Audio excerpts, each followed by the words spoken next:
15 problèmes comme ça. La direction des houillères qui voulait sanctionner un certain nombre de militants pour avoir répandu des tracts un peu durs au moment où un accident du travail avait coûté la vie à un certain nombre de mineurs. Ce que vous appelez le gauchisme et que j'appelle le mouvement révolutionnaire fait un contre-procès de la direction des houillères. Et on constate en effet, avec des témoignages irrécusables, que les consignes de sécurité n'étaient pas appliquées, que la direction des houillères, elle faisait ses économies comme elle pouvait, et que ça a coûté la vie d'une demi-douzaine ou d'une dizaine de mineurs, je ne me souviens plus. Voilà des moyens qui me paraissent, moi, incontestables, figurez-vous, car il n'y en a pas d'autres pour que les problèmes soient posés.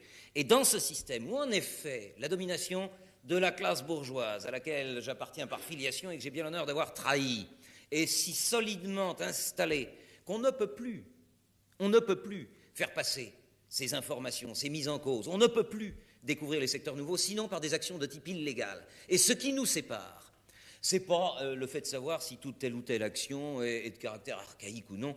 À la limite, on s'en fout. Ce qui nous sépare, c'est le critère de la légalité ou de l'illégalité sur ce point-là. Ces travailleuses du joint français que j'ai montré dans le film, ces artisans, ne vous y trompez pas, on les connaît, on a discuté avec eux, nos camarades les connaissent bien.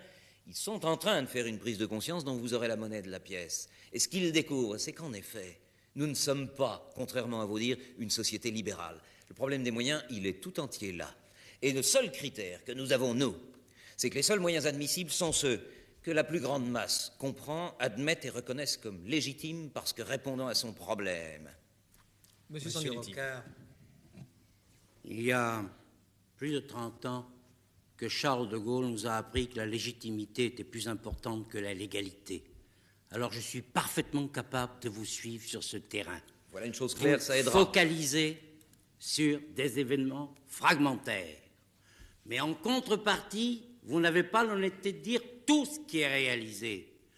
J'ai affirmé à plusieurs reprises, et dans le film et à vous-même, que nous étions une société imparfaite, que la somme de fautes, d'injustices et d'erreurs est considérable, mais que nous réclamons le droit à l'erreur et à la faute parce que nous ne sommes que des hommes, et que si vous étiez à notre place, vous commettriez la même somme d'erreurs et la même somme de fautes. Le problème qui nous est posé, c'est de veiller à ce que cette immense France bourgeoise, c'est cela qu'on ne voulait pas voir. Les sociétés occidentales sont majoritairement bourgeoises. N'oublie pas les laissés pour compte. Qu'il n'y ait plus de laissés pour compte et que tout le monde soit bourgeois, c'est-à-dire ait le droit de citer et le droit de participer à l'organisation de sa propre vie. C'est ça notre participation. Ce que nous récusons, c'est cette volonté délibérée de nous dire seule la transformation radicale de la société permettra d'atteindre ce but. Ou pour sauver quelques-uns, vous ruinerez le plus grand nombre, sans profit pour personne. Si j'étais brésilien, si j'étais colombien, je serais peut-être avec vous, même probablement. Mais nous sommes en France et en Europe occidentale. Ce que vous nous proposez, vous l'avez dit tout à l'heure, nous l'avons fait depuis l'aube de l'âge industriel. Si j'avais été un garçon de 25 ans sous la Commune, il est probable que j'aurais été avec Rossel, tout en sachant parfaitement pourquoi on perdait.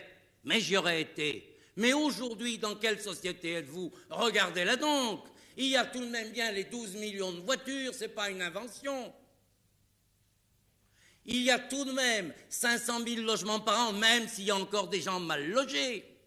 Et c'est vrai qu'il y a encore des gens mal logés. Alors, si vous voulez avoir un minimum d'équité, en dénonçant ce qui ne va pas, et vous avez raison de le faire, vous n'avez pas le droit de masquer tout ce qui existe et qui a tout de même été réalisé et qui est majoritaire. Monsieur Michel Rocard. C'est admirable. C'est absolument admirable. Masquer ce qui existe. Je ne crois pas avoir jamais, à propos de mes interventions à l'Assemblée, été accusé de démagogie. J'ai été accusé d'autre chose. Je sais reconnaître les faits. Vos 12 millions de voitures, oui, effectivement, elles sont là. L'ennui, c'est qu'on ne peut pas beaucoup s'en servir. J'étais ce matin au mur et j'ai fait du surplace pendant fort longtemps et tout le monde connaît cette expérience. Il y a peut-être quelque chose de cassé dans ce type de société. De la même manière, beaucoup de monde ont la télévision, mais effectivement, en dehors de quelques grands moments de diverses natures, d'ailleurs, et parfois théâtrales, comme celui de ce soir, en général, est-ce que c'est un facteur puissant d'épanouissement ou est-ce que c'est un facteur d'aggravation d'un certain ennui? Tout ça, ça fait partie de la mise en cause. Vous dites, nous demandons le droit à l'erreur. Bien entendu, nous sommes, je l'ai souvent dit, et je vous le répète à vous, nous sommes des socialistes décentralisateurs, des socialistes qui ne font pas confiance à l'État, des socialistes qui souhaitent l'autogestion pour se méfier d'une bureaucratie centrale. Il y a aussi une histoire dont il faut tenir compte. Et nous demandons, nous aussi, le droit à l'erreur, c'est sûr. Mais tout de même, vous me parlez de la participation comme une réponse. La première mention du général de Gaulle sur ce sujet, elle est en 1947, dans le discours de Bayeux, après son départ. Bien, on attend 12 ans. En 1958, première ordonnance, pratiquement pas d'effet. En 1967, je crois bien, deuxième ordonnance, peu d'effet. En 1969, il faut en rattraper une, parce que ça s'était un peu fâché en mai. Troisième ordonnance. Quel effet? Alors là, il y a un peu plus de contrats, et pas beaucoup de monde qui se sent concerné, et la plupart des travailleurs qui vous disent carrément, c'est pas ça l'essentiel. L'essentiel côté revenu, c'est qu'il soit fixe et haut, et pas trop inégalitaire. Et l'essentiel côté conditions de travail, c'est qu'on sache qui commande. Au profit de qui les décisions sont prises. Et tout votre discours sur cette société, en effet, qui préserve certaines apparences libérales, c'est vrai, la preuve c'est qu'on est là, bien sûr. Sur cette société qui, en effet, est en pointe techniquement, c'est vrai. Tout votre discours cache le fait que vous n'acceptez pas que cette question d'aujourd'hui soit posée, la question de savoir qui commande est dans l'intérêt de qui. Car vous ne pouvez pas la faire, votre participation, et ce rêve gaulliste n'est qu'un mythe. C'est là qu'il y a mythe. Et c'est pas dans l'espérance révolutionnaire. Il y a mythe, pourquoi? Pour cette raison simple, que ce gouvernement, mêlé aux grandes affaires, et parfois personnellement, je ne citerai pas de nom, mais enfin tout de même, il y a eu quelques ennuis. Un ministre de la Défense qui devrait discuter les problèmes de permis de construire qu'on lui pose par voie de presse, un secrétaire d'État qui démissionne, des exemples en quantité, un suppléant de député inculpé d'escroquerie il n'y a pas si longtemps. Bon, la liste, elle est très longue, je pourrais continuer, vous la connaissez. Si on commençait depuis 71, on serait encore là après-demain. Alors, très bien, j'interromps cette liste, mais je dis qu'un gouvernement affairiste, à ce point lié avec les grandes affaires, c'est-à-dire lié à tous ceux qui défendent leur pouvoir de décision dans sa totalité, ne lâchera jamais, ne peut pas admettre que la discussion porte non seulement sur le qui commande, mais aussi sur la possibilité de faire une politique, par exemple, de division de classe en maintenant une large inégalité. La grève de l'École nationale des impôts, pourquoi cette grève? Refus de discuter, on ne négocie pas, on prend des dispositions sans que les gens soient concernés. Préventorium de Brégy, c'est pareil. Et vous baratinez sur la participation, mais rien ne se passe et toute votre mécanique publique, elle est pareille. Vous faites, non pas des gauchistes, on a fait le bilan, vous nous en reparlez comme si c'était ceux d'avant ou de pendant mai 68. Mais c'est que nous aussi on a appris. Le mouvement révolutionnaire, il est en train de faire son propre tri, figurez-vous. Et vous n'aurez pas du tout affaire au genre de militants que vous avez cru pouvoir décrire. Ça n'est plus vrai.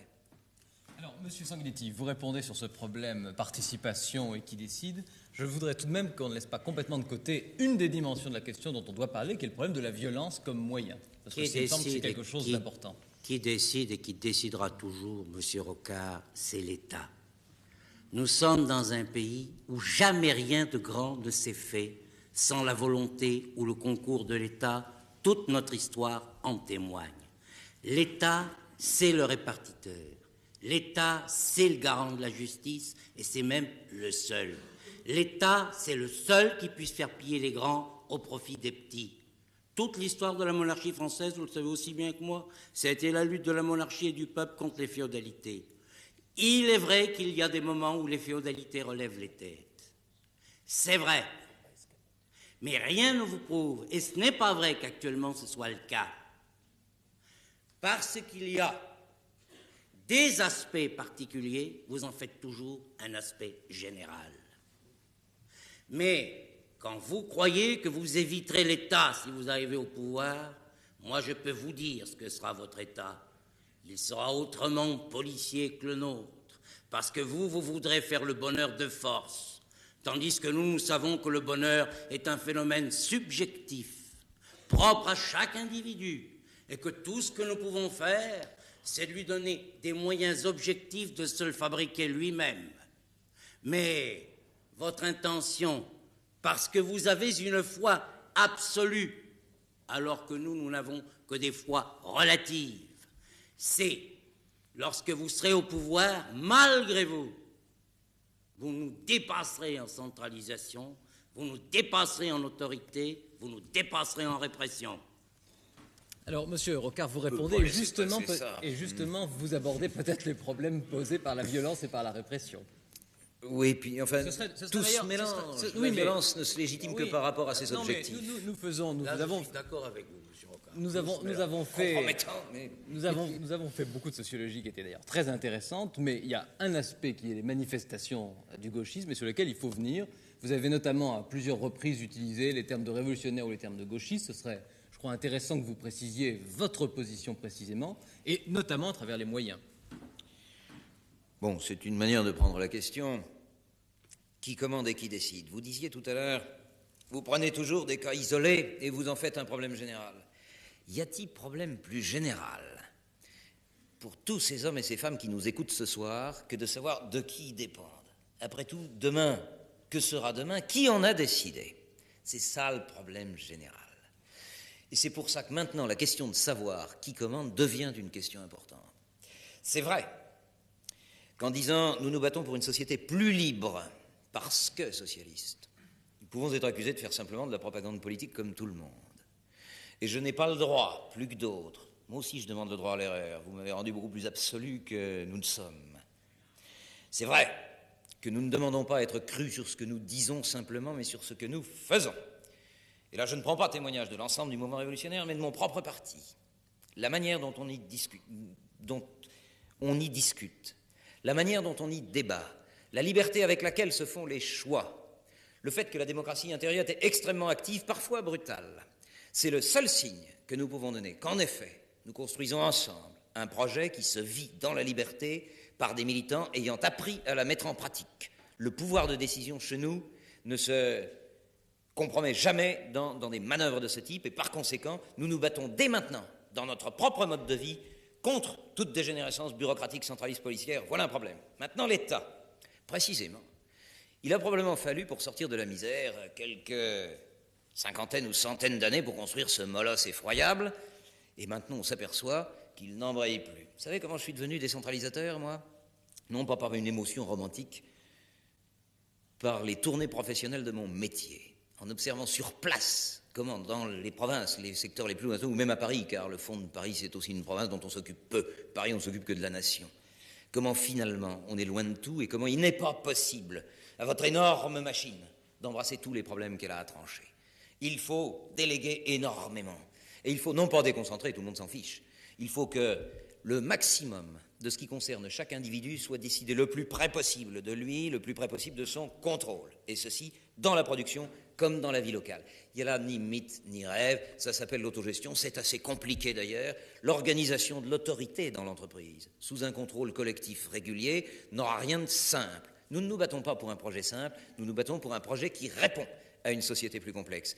Mais précisément, comptez sur nous, nous serons décentralisateurs. Et là, nous combattons ce modèle jacobin, centralisateur, qui vous est commun avec le Parti communiste français. Votre vraie complicité, elle est là, et c'est pour ça que vous êtes si à l'aise avec lui, vous le savez fort bien. Bien. Alors, j'interviens à nouveau, parce qu'il va bientôt falloir que... L'autogestion Attendez. mériterait un débat. Important qu'on fera Je suis prêt, certainement. quand vous voudrez. On fera certainement ce débat un jour à l'émission.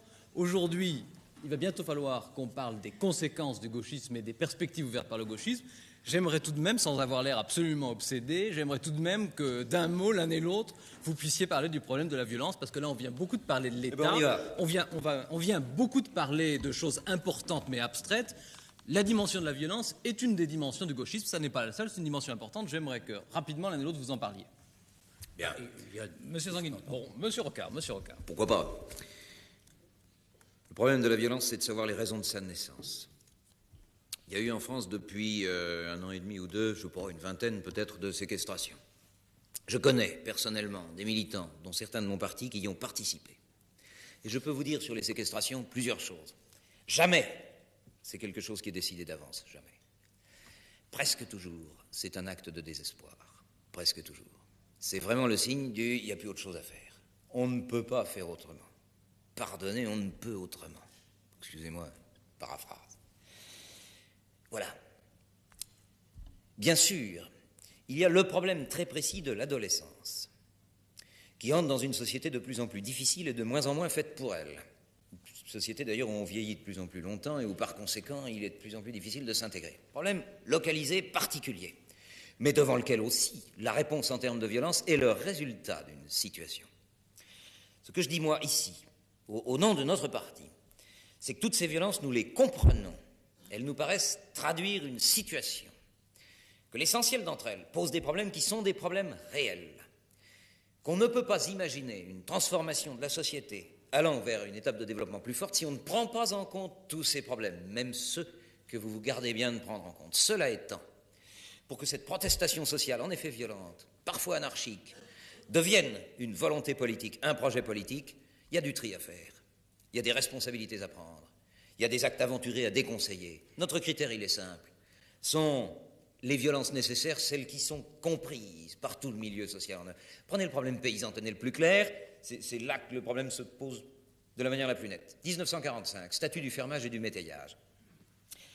Pendant 2 républiques de suite, propriétaires se calment un peu et digèrent une phase, et puis on récupère toujours. Pourquoi le gauchisme aujourd'hui? C'est peut-être qu'au bout d'un certain temps, la Ve République relaisse monter les vannes à tous ses intérêts, à tout ce profit capitaliste. Vous laissez faire en ce moment une stratégie des propriétaires qui consiste à déserter les tribunaux paritaires, les fameux tribunaux des baux ruraux, pour confier tous les procès de propriété agricole aux tribunaux civils, dont les magistrats sont en effet payés pour défendre la propriété, c'est leur métier. On avait créé des tribunaux spéciaux pour éviter les violences, on les déserte, c'est commode.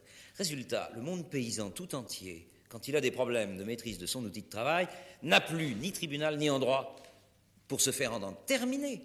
Alors il n'y a plus que 2 solutions. Primo, souffler les bougies dans les adjudications publiques, et deuxièmement, occuper les terres des éventuels cumulards. Et puis c'est tout, il n'y a pas d'autre choix.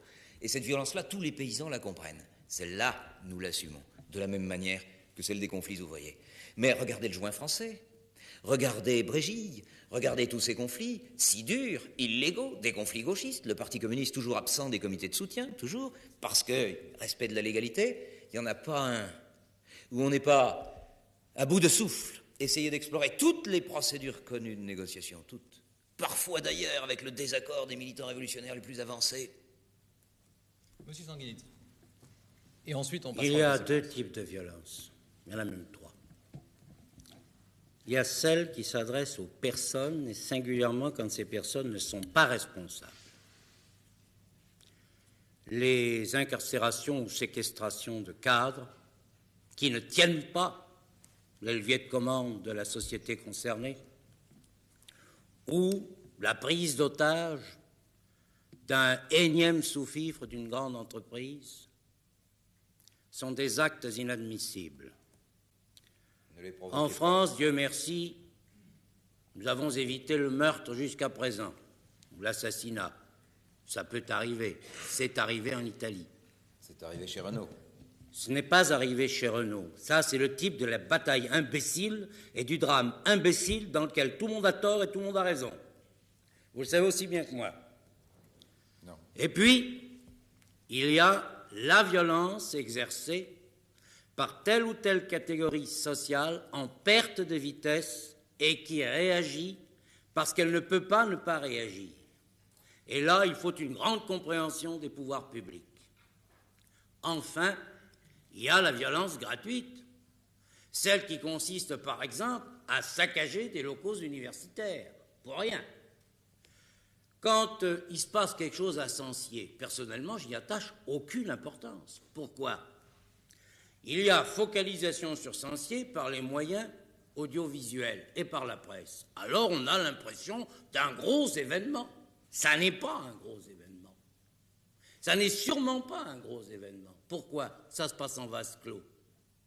C'est attisé par un certain nombre d'universitaires révolutionnaires, lesquels, ayant leur traitement garanti par la société bourgeoise, leur statut garanti par le statut de la fonction publique que leur a donné la société bourgeoise, peuvent confortablement jouer à la révolution. Cela, j'y crois pas. Nature. 2 mots sur Sancier. C'est vrai qu'il y a de la violence gratuite. Et c'est vrai que le mouvement révolutionnaire n'assume pas systématiquement n'importe quoi.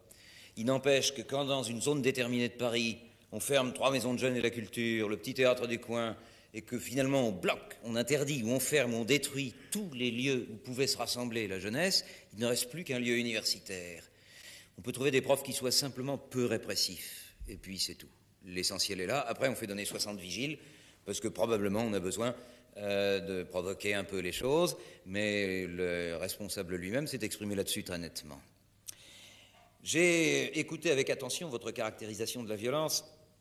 J'en avais présent à l'esprit une autre qui ne la recoupe que sur un point. C'est celle de Monseigneur Helder Camara, l'évêque brésilien, qui a fait un discours. Si j'étais au Brésil, je ne serais pas comme je suis ici. C'est assez probable, mais il prétendait à une réflexion plus générale. Et il diagnostique 3 sortes de violence. La première, dans son esprit, est celle qu'exercent les institutions, la société elle-même sur ses membres, ses institutions, et notamment ses institutions de droit, ses forces répressives. La seconde sorte, c'est la violence personnelle, individuelle, assumée comme une espèce de réponse un peu désespérée. La troisième sorte, c'est la réponse collective en termes de violence si nécessaire. C'est à ça que je réfléchissais, en vous écoutant, parce que je ne crois pas que votre caractérisation à vous nous aide beaucoup à nous en sortir.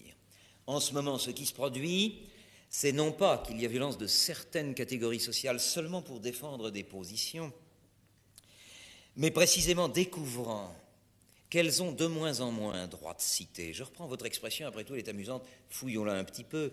Pourquoi le gauchisme aujourd'hui? Cette question vous tracassait. Allons un peu plus loin. Peut-être parce que justement nous sommes dans une période de concentration extrême du pouvoir économique, du pouvoir financier et du pouvoir politique. Parce qu'en 12 ans de Ve République, vous avez centralisé de plus en plus tous les leviers, accompagnant par là une stratégie économique et financière. Et que dans ces conditions, le nombre des exclus de ce pouvoir, le nombre de ceux qui n'ont plus droit de citer, augmente vertigineusement. Alors prenez une catégorie sociale, j'en prends une, pas si facile, celle avec laquelle probablement dans l'histoire le mouvement socialiste a eu beaucoup de problèmes, les commerçants. Les commerçants, ils commencent à se demander si c'est toujours en tant que propriétaires qu'ils se font respecter dans cette société ou si c'est pas plutôt en tant que travailleurs. Ils commencent à se demander pourquoi on n'arrive pas à planifier un peu la concurrence. Et à partir du moment où on se pose des questions comme ça, on va vite à la revendication globale de la planification, figurez-vous. Il se pourrait bien que ce que vous appelez une défense catégorielle et que vous traitez de la sorte de manière un peu méprisante soit l'occasion de cette prise de conscience qui est pour nous la base de l'espoir vers une société consciente d'elle-même, organisée par elle-même, c'est-à-dire socialiste. Et qui vous a dit que je la traitais de façon méprisante? Votre sourire tout Nous à l'heure et sommes vos d'ailleurs expressions. en train de nous en occuper. Nous devrions y être tous les deux. Alors, Monsieur Sanguinetti, je vous demande, s'il vous plaît, de répondre brièvement à Michel Rocard et de conclure sur les conséquences, les perspectives ouvertes par le gauchisme, puisqu'il y a maintenant un certain nombre de questions à poser. Je ne crois pas qu'il y ait de perspectives ouvertes pour le gauchisme. Ce qui me paraît dangereux dans le gauchisme, c'est que l'apparence de désordre qu'il crée, car très souvent ce n'est qu'une apparence de désordre, incite énormément de gens, la majorité de ce pays, à prendre peur excessivement et se rabattre alors vers des formules d'ordre qui feront que vous nous regretterez. Nous nous regretterons ensemble, M. Rocard, d'ailleurs probablement. Mais c'est cela qui m'inquiète dans le gauchisme, c'est ce caractère irresponsable qui ne mesure pas les conséquences de ses actes et qui, pour résoudre un problème particulier, est capable d'enflammer une société tout entière, laquelle se défendra toujours de la même façon. Elle se précipitera dans les bras de celui qui lui offrira la sécurité, parce que ce que l'homme a toujours recherché le plus, c'est la sécurité. Et il a consenti n'importe quel sacrifice, je dirais même n'importe quel renoncement à cette sécurité. C'est l'histoire de l'Allemagne d'avant-guerre, c'est l'histoire de l'Italie d'avant-guerre. Ça peut être notre histoire. C'est cela qui m'inquiète dans le gauchisme, pas le gauchisme en lui-même. Il ne déboucherait jamais sur autre chose que sa propre ruine. Monsieur Michel Rocard, pour terminer. Il me paraît très clair que ce qui est ponctuel, pittoresque, marginal, n'a pas d'avenir. La question n'est pas là. La question, c'est de savoir si la revendication d'une autre société qui monte de manière responsable, organisée, qui ne fait pas peur, regardez au joint français qu'elle soutient, regardez à Brigitte qu'elle soutient, c'est ça la force qui monte. Vous découvrez notre La société. question, précisément, c'est celle de La savoir nôtre. si tout cela passera. Je dis aujourd'hui que dans une société où La communication sociale ne passe plus. Vous avez durci tous les réseaux, aggravé l'aliénation et l'oppression des travailleurs dans l'entreprise. Beria. Beria. Mais oui, N'importe quoi. Vous Mais c'est vous qui êtes au décrivez une pouvoir. société qui n'existe pas, que dans certains points ponctuels. Et alors, il n'y a pas de grève peut-être, il n'y a pas de gens Oui, insatisfaits il y en a. comme par hasard. Et il est sain qu'il y en ait. Partout. Chaque couche sociale de ce pays aujourd'hui a à en découdre avec le régime que vous représentez d'une manière ou d'une autre. Alors Et pourquoi puis bien sommes-nous là sûr, vos institutions, parce que le débat politique, dans le champ politique, il est piégé. Vous êtes maître du système, que vous avez fait une loi électorale admirable, Nous ne sur sommes pas mesure, maîtres des bulletins. etc. Vous êtes maître de l'information au nom de Nous laquelle sommes on pas vote, vous savez bien que vous pouvez dissoudre, vous avez des hiérarchies dans tous les coins, quand les municipalités sont mauvaises, il y a une tutelle dessus, si la chambre devient vilaine, le président dissout. Non, non, votre système est très très bien verrouillé, il faut bien dire. Je dois dire d'ailleurs qu'il y a du travail de champion là, ça c'est sûr. Le problème n'est pas là, le problème est de savoir si cette unité populaire qui se crée petit à petit, autour en effet de luttes d'abord ponctuelles, puis régionales, puis nationales, si cette unité populaire qui se crée en dehors des règles du système politique, elle est capable de vous imposer le projet d'une autre société malgré vous, et cela au minimum de violence. Car plus ils sont nombreux, ces militants, et moins, finalement, ils ont besoin d'être violents. C'est la légitimité de leur lutte qui leur permettra de vous défoncer. Ce que vous décrivez, c'est très exactement ce qu'est en train de faire notre société avec notre aide et notre volonté. Non, vous l'avez dit vous-même, un État ultra centralisé, nous voulons le décentraliser. Vous faites vous-même une production ultra centralisée, vous ne discutez pas de qui commande dans l'entreprise, ce sont ces problèmes-là qu'il faut poser. C'est une société libre pour laquelle nous nous battons et nous en donnons garantie. Et c'est Très une bien. société Écoutez, libre que nous avons donnée. Monsieur Sanguinetti et Monsieur Rocard, je crois qu'en tout cas les points de vue sont clairs et que c'est le moment de passer à la troisième partie et donc de permettre à trois tendances importantes qui ne se sont pas encore exprimées de pouvoir le faire.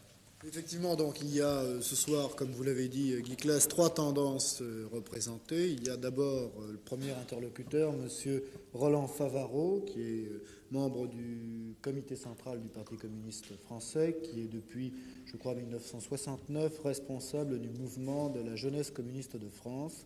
Monsieur Favaro, votre première question s'adresse à qui? À Monsieur Sanguinetti. Allez-y, vous avez la parole. Voilà, Monsieur Sanguinetti, j'ai écouté avec beaucoup d'attention. Vous avez dit, le gauchisme ne débouche sur rien, il ne sert pas à grand-chose, mais il est bon quand même qu'il soit là pour nous rappeler des réalités. Et vous dites qu'il fera le jeu d'un pouvoir autoritaire. Mais si nous prenons les choses telles qu'elles se sont déroulées depuis quelques années, à qui le gauchisme a-t-il profité et comment est-il utilisé? Et aujourd'hui, et j'en arrive à ma question, n'est-ce pas, devant l'échec subi au référendum par la majorité, une tentative de la majorité actuelle de relancer débat sur le gauchisme, d'effrayer les gens, d'en parler énormément, de faire croire à ce qu'il n'est pas ou d'exagérer son importance pour tenter, évidemment, de s'en servir pour renforcer le caractère autoritaire, justement, de ce pouvoir, le caractère antisocial, antinational, que l'échec au référendum ne lui permet pas. Tout d'abord, monsieur, je ne savais pas que le non l'avait emporté au référendum. Enfin, je ne lis peut-être pas assez bien les journaux. Deuxièmement, à qui a profité le gauchisme? Et si nous faisons un débat sur le gauchisme, ce serait pour que le pouvoir en profite, c'est bien cela. Oui, je voudrais dire un mot à ce propos. Nous avions prévu de faire ce débat bien avant le référendum. Et personne ne nous a demandé de faire ce débat, enfin je peux le dire, on n'est pas obligé Oui, de nous croire. je devais avoir un débat avec M. Marchais sur les pays socialistes, échec ou réussite. Bon, il y a renoncé parce qu'il n'avait pas le temps de le préparer. Mais il a c'était demandé avant le qu'il soit référendum. reporté, monsieur On m'a Sanguinetti. proposé immédiatement à la place, et pour bien montrer que moi, j'avais le temps, eh bien, on m'a proposé M. Rocard. Évidemment, Alors vous j'ai n'êtes pas accepté le secrétaire général gauchisme. adjoint du Parti Mais ça n'a communiste. rien à voir avec la situation présente. Nous n'avons pas choisi le gauchisme uniquement pour inciter la population à avoir des inquiétudes et à se rabattre sur nous électoralement, d'autant que c'est dans 10 mois. Alors vous avez tout le temps de changer vos batteries et de faire ce qu'il faut. Non, Monsieur Sanguinetti, vous ne répondez pas à ma question. Alors, Vous avez excusez-moi. dit, c'est vous qui avez dit, le gauchisme, dans leur pratique, pouvait faire le jeu d'un pouvoir autoritaire. Oui. Eh bien, de qui, jusqu'ici, a-t-il fait le jeu depuis, disons, 2 ans ou 3 ans? Est-ce que Jusqu'ici juin 68 ne vous rappelle rien? Oh, si. Y compris les films que vous avez utilisés comme député, par exemple. Oui. Et vous ne pouvez tout de même pas nous reprocher de ce que l'électeur a eu peur et est venu nous donner son bulletin. D'ailleurs, il n'a pas eu que peur, car je vous ferai remarquer que nous ne sommes pas arrivés au pouvoir en 68, mais en 58. C'était même en 68 qu'on chantait « 10 ans, c'est trop ». Eh bien, vous voyez, on en a pris pour 50 plus. Alors, c'est pas ça le problème, du tout.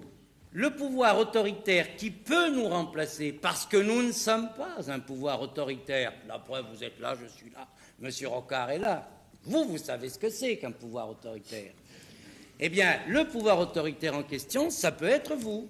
Parce qu'à l'heure actuelle, qu'est-ce que vous faites? Vous faites dans le gentil.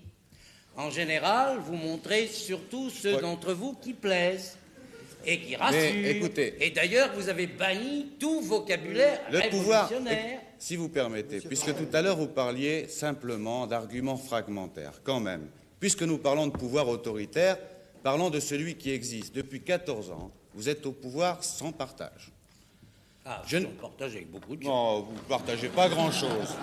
Vous ne partagez pas grand-chose. Et d'ailleurs, on voit bien, même si de temps en temps il y a quelques disputes, vous voyez de qui je veux parler. Eh bien, quel est le résultat de cette politique aujourd'hui, et parlons globalement? Je crois que c'est l'ordre que vous proposez, c'est quel ordre?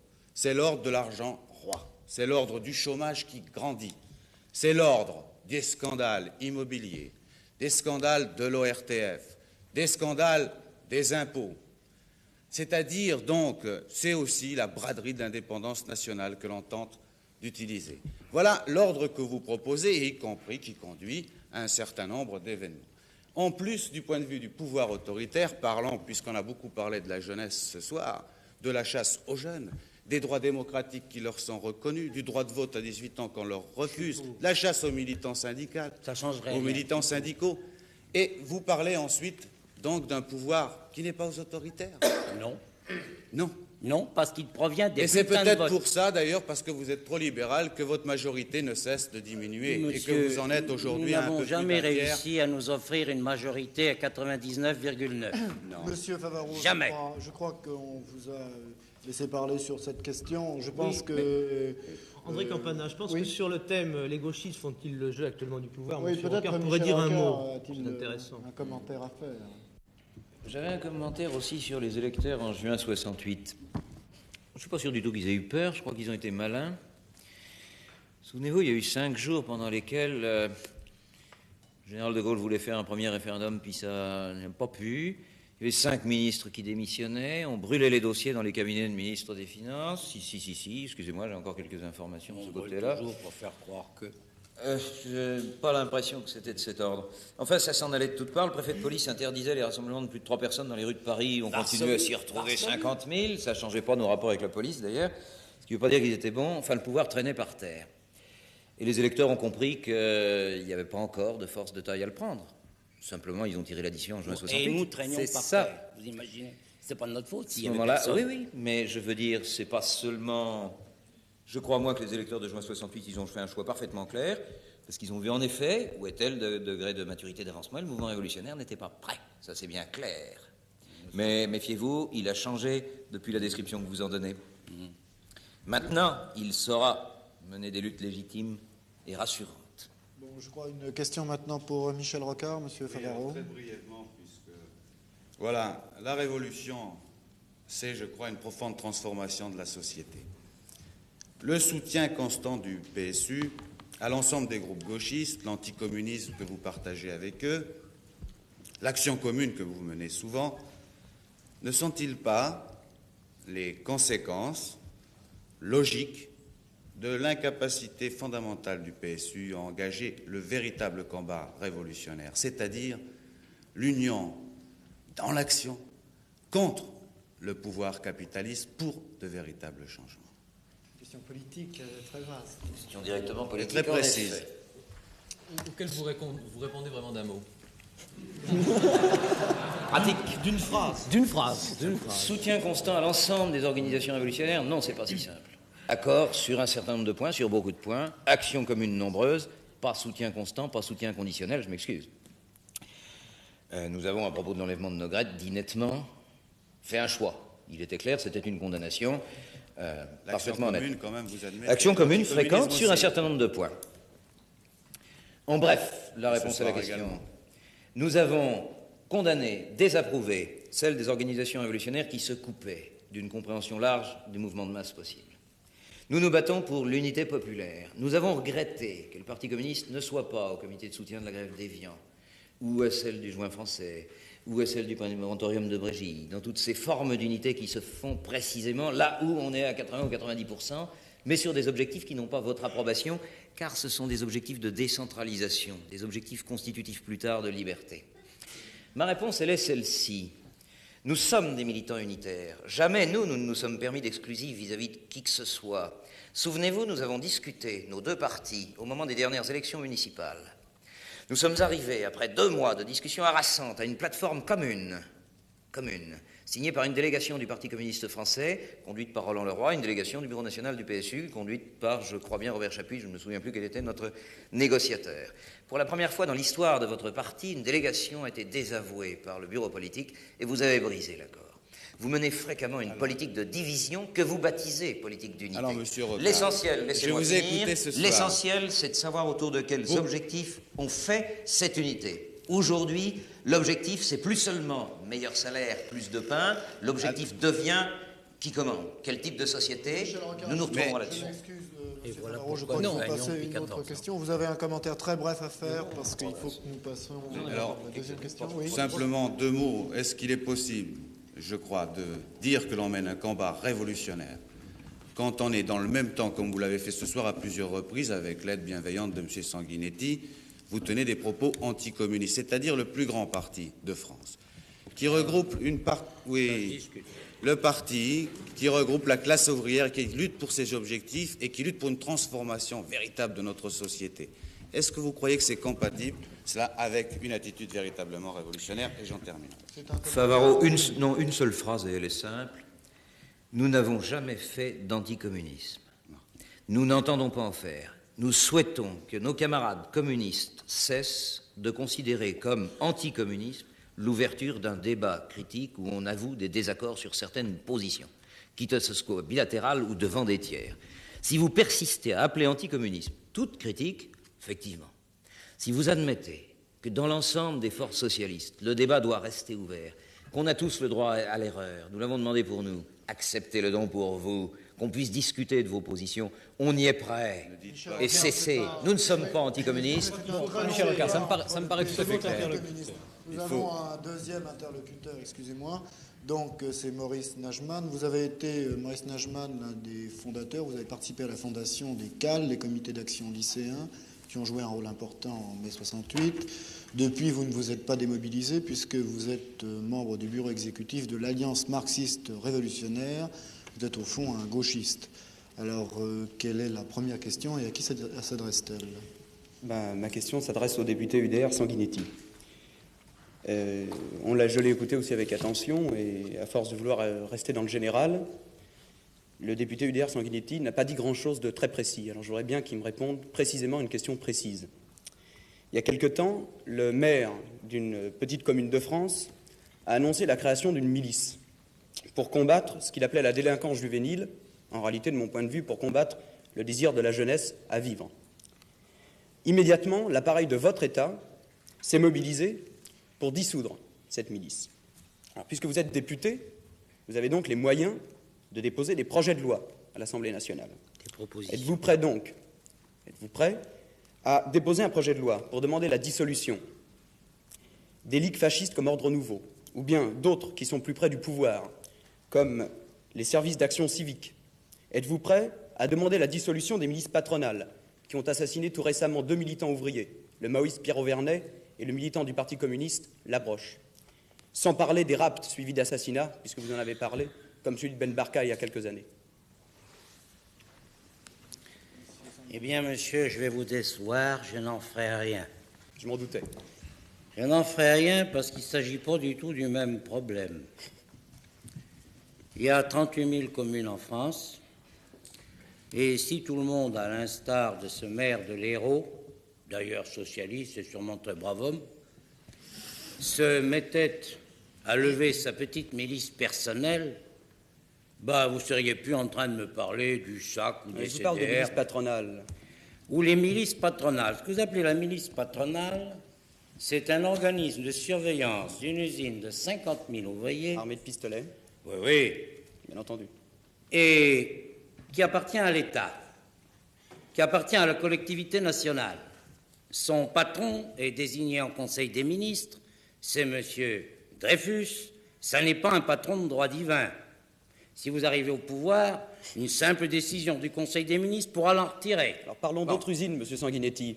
Vous m'avez exemple, parlé dites- de Renault. Oui, alors- C'est là que s'est passée la chose. Dites, Eh bien, je dites le parler répète, aussi aux c'est travailleurs une de chez entreprise Citroën et de chez l'État. Simca, par exemple. Ce ne sont pas Pardon des entreprises d'État. Parlez Pardon aux travailleurs de Citroën et de chez Simca, par exemple, à propos des milices patronales et des droits Ce que syndicaux vous dans cette appelez les usine. milices patronales, c'est très exactement le concierge d'un immeuble HLM. Il faut bien qu'il y ait des gens quand même pour surveiller, ne serait-ce que quand il y a des cambriolages. Ça existe. Quel bon sens. Et quand on entre dans une usine avec des barres de fer et des casques de moto, qu'est-ce que c'est? Et est-ce qu'il faut regarder ça passivement? Et le comble, c'est que les 50 000 ouvriers de chez Renault n'ont pas pris fait et cause pour vos gens. Il doit y avoir quelque chose. Nous sommes dans un pays de sauvages, n'est-ce pas? Oui, je veux simplement dire un petit mot sur cette question. Je pense que le député UDR Sanguinetti est myope. Eh bien, c'est tant pis. De toute façon, ça fait partie de sa classe politique. Je veux simplement dire une chose à ce propos. Ne vous étonnez pas, M. Sanguinetti, que lorsque dans les usines en grève, vous envoyez la police, les CRS pour les occuper, comme récemment au Joint français, ou comme il y a hier à Thionville, ne vous étonnez pas que les travailleurs, dans ce cas-là, essaient d'organiser des piquets de grève et que les révolutionnaires, de leur côté, appellent à l'autodéfense ouvrière. Parce qu'il faut bien se défendre, c'est tellement le bon sens aussi. Je crois avoir déjà dit ce que je pensais de la violence, de la légalité, Exactement. de la légitimité. Vous ne m'avez pas écouté? Si, très bien. D'ailleurs, c'est vrai que jamais personne n'écoute personne. C'est une vieille règle qu'on connaît bien. Vous êtes- Monsieur Najman, une question à Monsieur Rocard, je pense. Oui, oui. Je pense que le camarade Michel Rocard a eu tout à fait raison de dire que les révolutionnaires avaient un projet politique. Il a parlé même d'autogestion. C'est à ce propos que je vais lui poser une question. Enfin, jusqu'il y a encore quelques années, l'autogestion, en effet, ne semblait qu'une rêverie d'idéologue, une utopie où même certains, comme Georges Segui, ont parlé de mots creux. Pas chez les Yougoslaves. Pourtant, en effet, depuis mai 68 et depuis le printemps de Prague, en Tchécoslovaquie, ce sont les travailleurs eux-mêmes qui ont donné ce contenu anticapitaliste et antibureaucratique à la lutte pour le socialisme. Comme il s'agit donc maintenant d'une exigence de millions d'hommes, il y a beaucoup de groupes et beaucoup d'hommes qui s'en réclament. Il y a des révolutionnaires qui s'en réclament, en partie l'organisation dont je suis membre, et il y a aussi des réformistes qui s'en réclament. Première question que je voudrais donc te poser, c'est quel sens tu donnes à ce mot d'ordre de l'autogestion? Et la deuxième question qui est liée, c'est quelle place peut prendre ce mot d'ordre d'autogestion dans le regroupement absolument indispensable des forces révolutionnaires, c'est-à-dire des forces qui luttent pour la révolution socialiste? Oui, bonne question, mais considérable. Quel sens?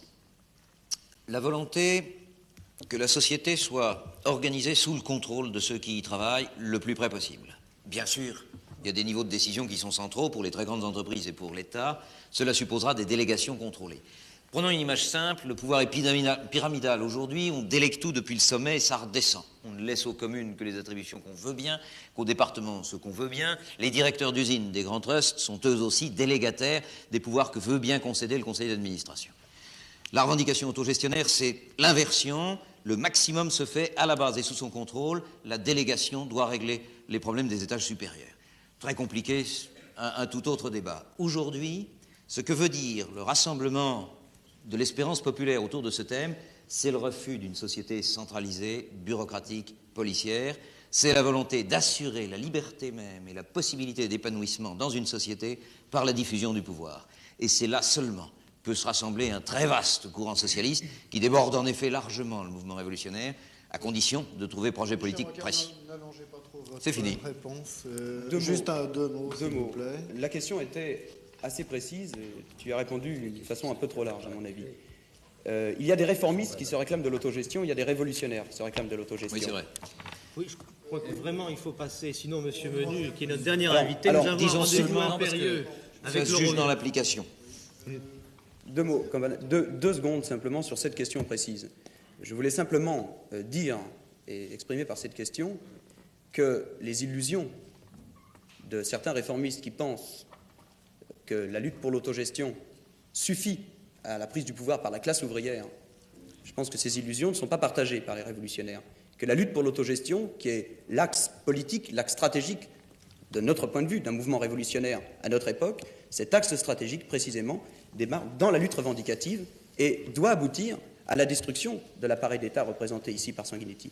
Bien sûr. Troisième interlocuteur, Monsieur Jean Menu, vous êtes secrétaire général adjoint de la CGC, la Confédération Générale des Cadres. Vous avez eu un petit peu à connaître précisément sur le terrain le problème gauchiste, je crois, dans les grèves de Lorraine. Votre première question, Monsieur Menu. Ma première question sera pour Monsieur Rocard. Les cadres n'ont pas été interrogés par la Sofres sur la contestation de la société actuelle, et je le regrette. Je puis vous dire quand même en leur nom qu'ils sont loin de la considérer comme parfaite. Sans doute. Le gauchisme pense que le seul moyen d'améliorer le sort des hommes est de détruire ce qui a été bâti au prix de longs efforts, car la société d'aujourd'hui n'est plus la société d'hier. Vous avez parlé d'une hiérarchie de 1 à 17 qui, je puis vous l'assurer, n'est plus qu'un mythe dans le monde des salariés. De séquestrer des cadres qui, la plupart du temps, n'en peuvent mais, de faire des procès bidons, comme celui que vous faites aux Houillères, sans entendre ceux que vous condamnez, parce qu'ils ne vous ont pas accepté comme juge. Ma question est la suivante. Pourquoi ce manque de confiance dans l'action syndicale pour promouvoir l'homme au travail? Alors, je ne prends que la question, parce que j'ai beaucoup à dire sur le début. Aucun manque de confiance dans l'action syndicale, mais souvent un débat sur sa nature, ses orientations, qui est un débat interne au mouvement syndical lui-même. D'ailleurs, nous nous sommes trouvés dans bien des luttes en accord avec certaines sections syndicales, en désaccord avec d'autres. Nos militants, dans d'autres luttes, se sont trouvés en désaccord avec toutes, et parfois aussi en accord avec toutes. Aucun pour notre organisation, pour le Parti socialiste unifié.